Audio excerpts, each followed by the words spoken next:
এই ফলগুলিকে তোমরা কে কে চেনো আগে বলো। আমি যখন এটা পোস্ট করেছিলাম তার মধ্যে অনেকে কমেন্ট করেছিলে যে এটা কি বুঝতে পারছি না, কেউ কেউ আবার বলেছো যে এগুলো নাকি বিষ খাওয়া যায় না, আবার কেউ কেউ বলেছো এগুলো ডুমুর। আসলে এগুলো ডুমুর নয়, তবে অনেকটা ডুমুরের মতো দেখতে, তবে সাইজে একটু ছোট। এখন গাছে যতগুলো দেখতে পাচ্ছ তার মধ্যে যেগুলো সবুজ আছে ওগুলো এখনো কাঁচা আছে, তবে যেগুলো ব্ল্যাক কালার ওগুলো পেকে গেছে, ওগুলো ভীষণ মিষ্টি আর একটু নরম। এই দেখো আমি একটা খেয়ে দেখাচ্ছি, উফ দারুণ টেস্ট, মানে টক মিষ্টি মেশানো, বেশ খুব সুন্দর একটা টেস্ট। নিচেরগুলো তো বাচ্চারা পেরে নিয়েছে, ওপরে যেগুলো ছিল বিশাল পাঁচিলের ওপর উঠে গেছে ওগুলোকে পাড়ার জন্য।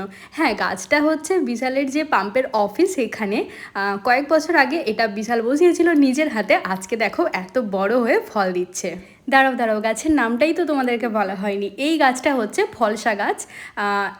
এই ফলগুলো গরমের সময় হয় আর বর্ষা আসার কিছুটা আগে এগুলো পেকে যায়, তবে দিন দিন এই গাছের পরিমাণ খুব কমে আসছে, গ্রামের দিকে ওই দু একটা দেখা যায়। এই ফলসাগুলো রাখার জন্য বিশাল দেখো গাছের পাতা দিয়ে খুব সুন্দর একটা বাটি মতো বানিয়েছে, আর ওর মধ্যে দেখো আমরা কত ফলসা রেখেছি। গাছ থেকে একটা জবা ফুল তুলে আমি একটু চুলে গুজে ফটো তুলছিলাম, আর দেখো আকাশে কত মেঘ করেছে। চলো এবার বাড়ি ফেরা যাক।